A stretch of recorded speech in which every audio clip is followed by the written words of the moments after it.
Começa agora mais uma edição do Papo com Ela. Eu sou Michele Figueiredo e na edição de hoje a gente vai falar sobre como tem aumentado o número de suicídios entre jovens na faixa etária dos 15 aos 19 anos e a gente entende um pouquinho o que tem contribuído para esse cenário.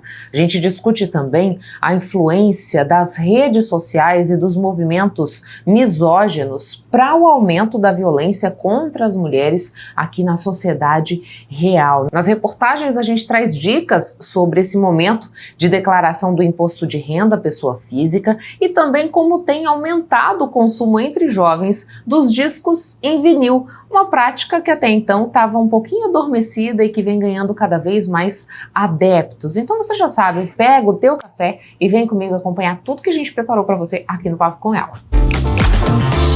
Nos últimos anos, o sofrimento emocional entre adolescentes tem crescido de forma silenciosa, mas com consequências cada vez mais visíveis. O aumento nos casos de depressão, ansiedade e até suicídio entre jovens acende um alerta urgente para famílias, escolas e toda a sociedade. Entre adolescentes de 15 a 19 anos, o suicídio já aparece como a terceira principal causa de morte. Para discutir o que tem potencializado esse cenário, é que converso hoje com a psiquiatra Priscila Magalhães. Doutora, muito obrigada por aceitar o nosso convite, para que a gente pudesse falar desse quadro que é preocupante e que a gente precisa trazer para o debate, até para alertar as famílias, né, que é esse aumento no registro de suicídios na população mais jovem.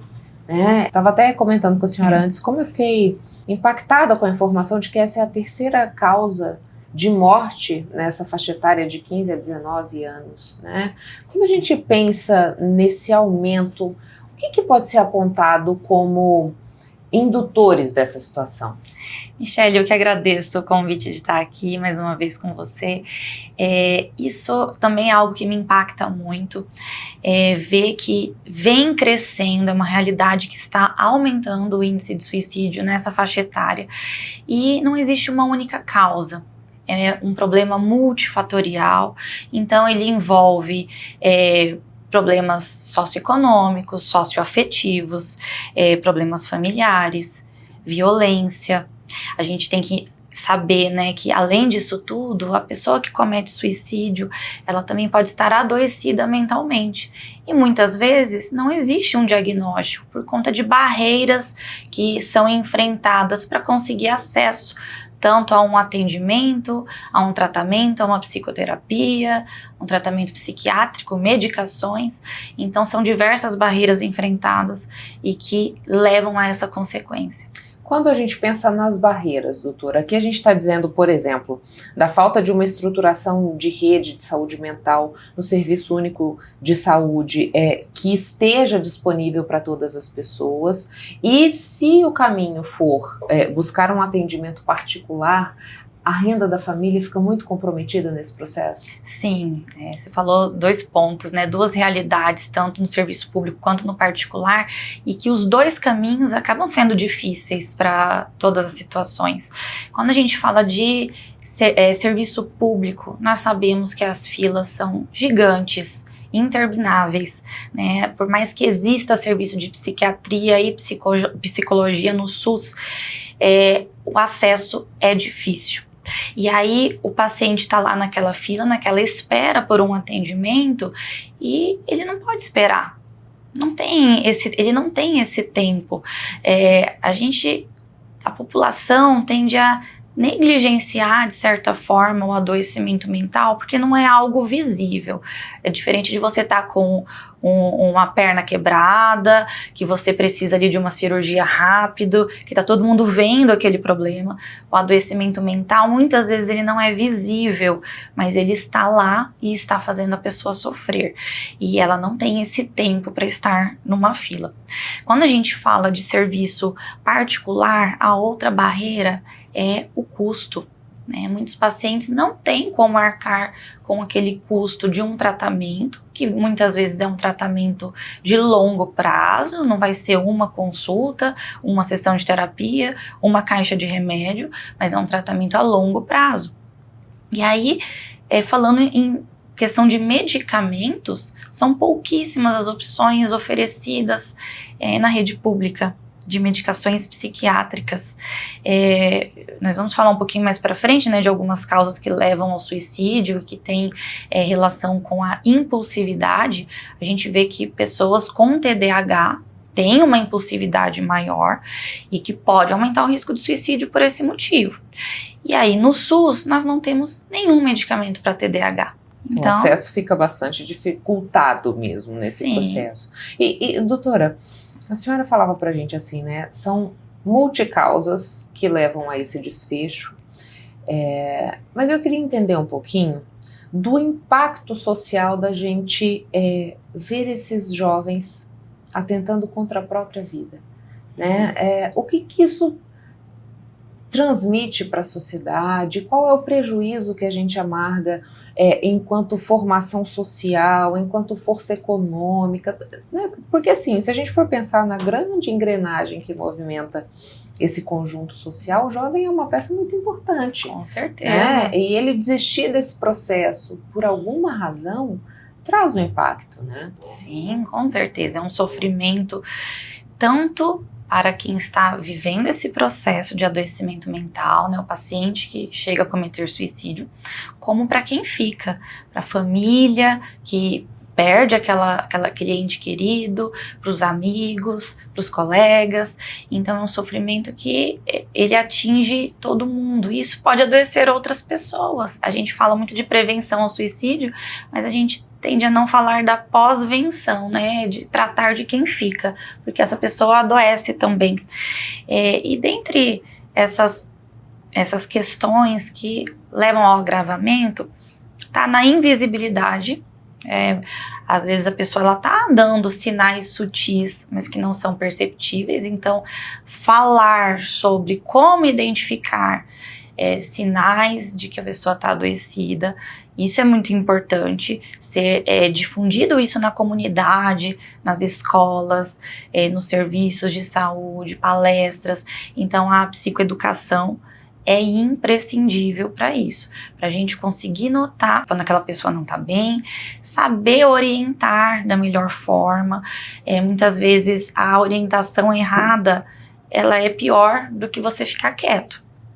Então, você falar assim para a pessoa, que muitas vezes parece ser um incentivo, uma ajuda. Eu já passei por coisa pior do que isso. Isso que você está vivendo não é nada, isso vai passar. Eu já vivi coisas muito piores. Pode parecer, para quem fala, que está incentivando, mas não está. Você está negligenciando a dor daquela pessoa. E às vezes tudo que a pessoa precisa é ser apoiada, é ter alguém ali do lado que fale, olha, eu sei que você não tá bem, mas eu vou ficar aqui com você, eu tô do seu lado. O que você precisar de mim, pode contar comigo, né? E assim, aos pouquinhos, ir incentivando essa pessoa a buscar ajuda, né? Buscar um tratamento. Agora, doutora, a senhora tocou num ponto que eu acho que faz ainda mais diferença quando a gente pensa nessa faixa etária, né, de 15 a 19 anos. Como tá ali na efervescência da adolescência, muitas vezes a família fala assim, não, mas isso é coisa de adolescente, isso é coisa da fase, e realmente não dá a atenção devida para aqueles sinais que estão sendo demonstrados, né? E uma outra coisa que eu acho que está ali no lugar do senso comum é aquilo de que quem fala que quer tirar a própria vida, não tira a própria vida.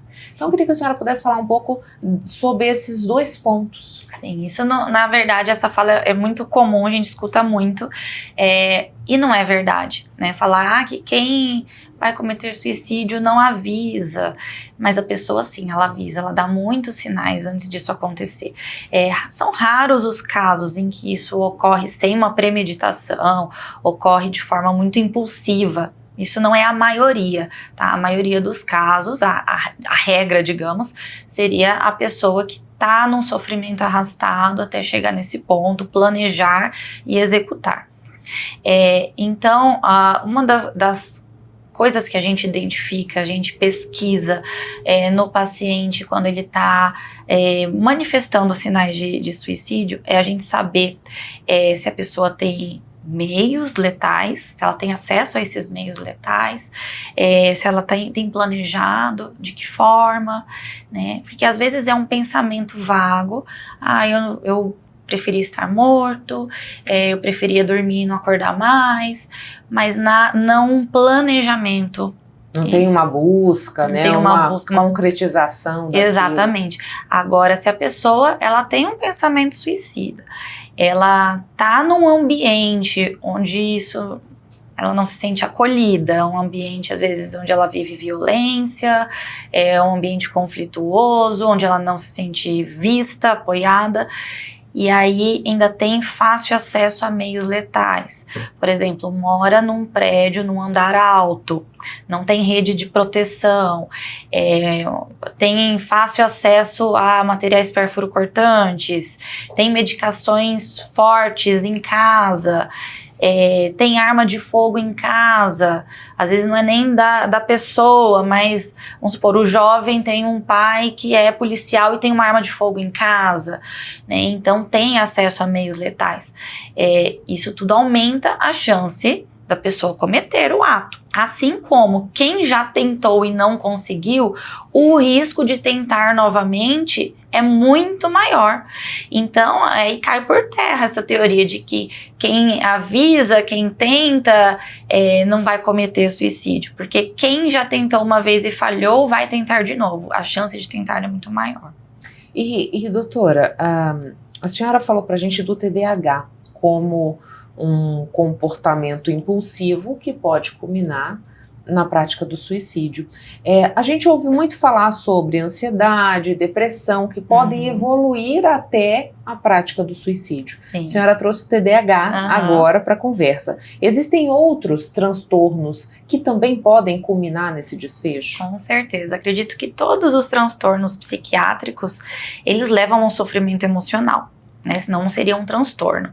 E esse sofrimento pode, quando não tratado, quando não há uma intervenção, se agravar até chegar ao ato.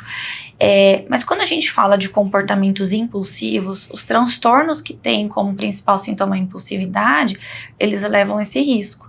E aí, nesse caso, o transtorno afetivo bipolar, ele supera a depressão unipolar, porque a bipolaridade tem como impulsividade um dos sintomas. A pessoa pode estar num estado depressivo, porém com a aceleração de pensamentos, com uma impulsividade maior, então junta o humor deprimido com isso, a pessoa tem uma tendência maior a cometer, não ter o freio, né, o controle inibitório.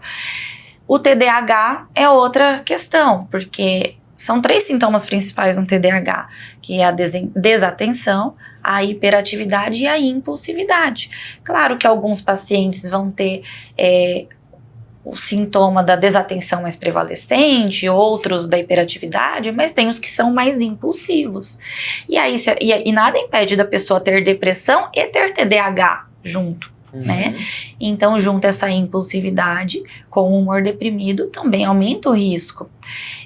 Então, todas as situações têm que ser analisadas de forma individual, por isso que não existe receita de bolo para um tratamento, todo paciente tem que ter um tratamento específico para ele. E com orientação de um profissional capacitado. Né? Exatamente.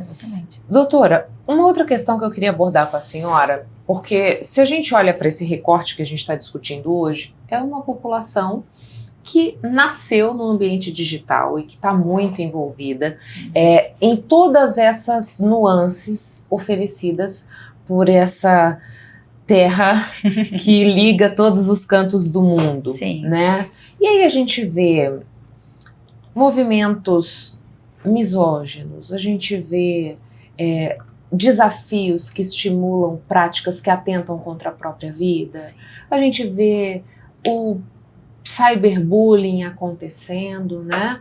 Qual é o peso desse contexto digital nesse aumento de casos, né? A experiência da senhora em consultório revela o que sobre isso?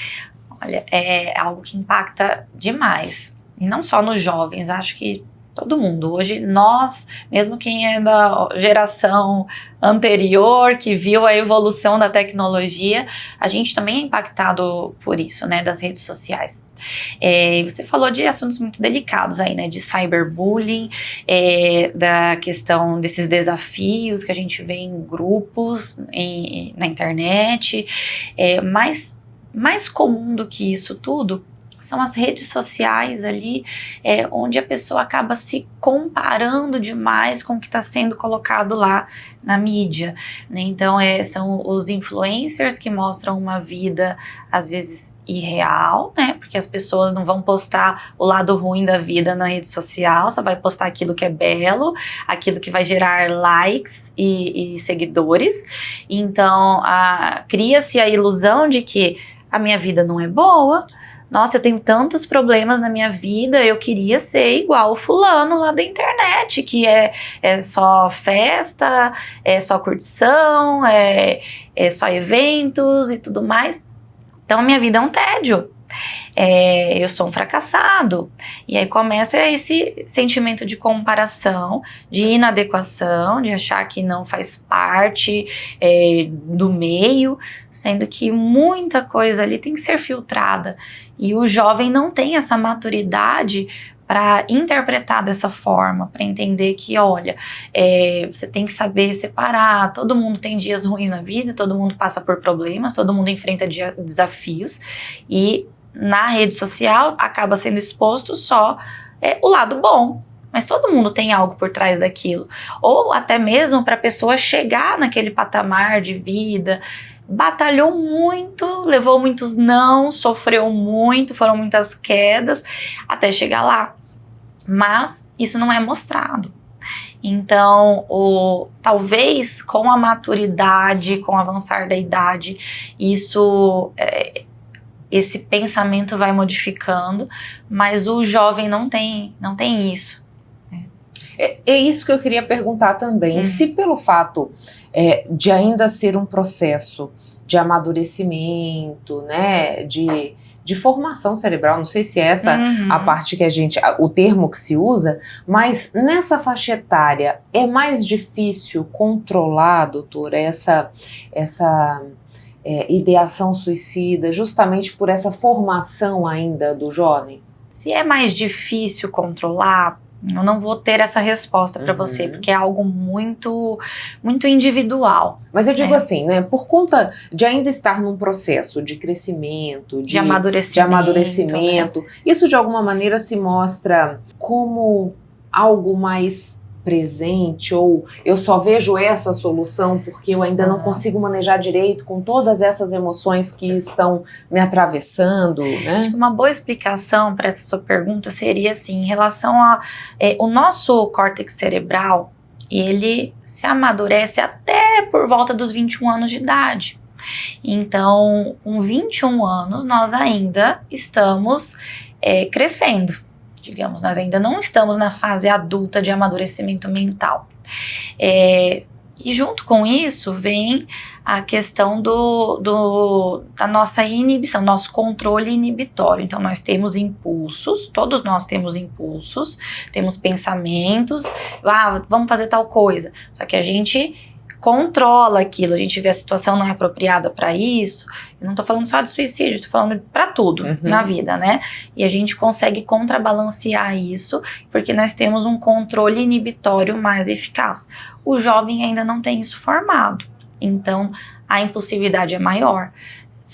A impulsividade é maior e não tem o amadurecimento da situação. Doutora, para a gente fechar, né? A senhora disse, é muito importante saber como manejar essa situação, percebendo os sinais. Sim. Então, para que as famílias estejam alerta, para que os colegas que nos acompanham também saibam de que forma proceder, o que a senhora orienta? Sim, o principal é você notar alguma mudança de comportamento em quem é da sua convivência. E não estou dizendo mudança de comportamento apenas para a pessoa ficou triste, está mais isolada, não é só isso. Às vezes a mudança de comportamento vem de forma oposta. Era uma pessoa que era muito retraída, muito quietinha, muito contida e de repente mudou alguma coisa. Então isso chama atenção. tá? Assim como uma pessoa que era extrovertida e de repente ficou mais fechada dentro do quarto, mais isolada, ou fica o dia inteiro no computador e não era assim, não quer sair de casa, tá faltando aula. Então são sinais que parecem ser sutis, mas que mostram que houve uma mudança de comportamento e que alguma coisa tá saindo dos padrões, né? Então isso é um fator importante. Alteração do sono, alteração do apetite, alteração das rotinas. Então gostava de praticar esportes, hoje não gosta mais. O que aconteceu? Por que não quer mais ir jogar o futebol que gostava de ir todo final de semana? Será que está acontecendo algum problema lá naquele grupo? Será que está sofrendo bullying? Né? Ou na hora, outro comportamento sutil em crianças, adolescentes, na hora de ir para a escola, tô com uma dor de barriga, não tô bem hoje, tá doendo a minha cabeça, e começa a faltar, né? Então, muitas vezes a pessoa não vai falar, estou sofrendo, estou triste, quero desistir da vida. Não vão falar, mas os sinais são sutis dessa forma. Doutora, muitíssimo obrigada pelas informações aqui no Papo. Eu que agradeço, Michele. Gente, vocês já pararam para pensar no quanto Mato Grosso melhorou? Parece até que foi há muito tempo, mas há 8 anos o governo estava quebrado. Salário atrasava, escolas eram de lata, UTIs fechavam. Por isso eu sempre digo, é fundamental saber cuidar das contas, porque isso é cuidar das pessoas. E hoje somos o segundo estado menos desigual do Brasil. O social recebeu o maior investimento da história. Com Ser Família Habitação, 40 mil famílias estão conquistando a casa própria com até R$35 mil de auxílio para dar entrada no imóvel. E para quem quer mudar de vida, o Ser Família Capacita oferece 50 mil vagas gratuitas em cursos e já formou milhares de pessoas aqui na região. E tem também o Ser Família Mulher, que acolhe e protege mulheres em situação de violência, oferecendo apoio para recomeçar a vida. Não dá para negar, tá muito melhor viver aqui em Mato Grosso. O Papo com Ela faz uma pausa e volta já já. Não saia daí.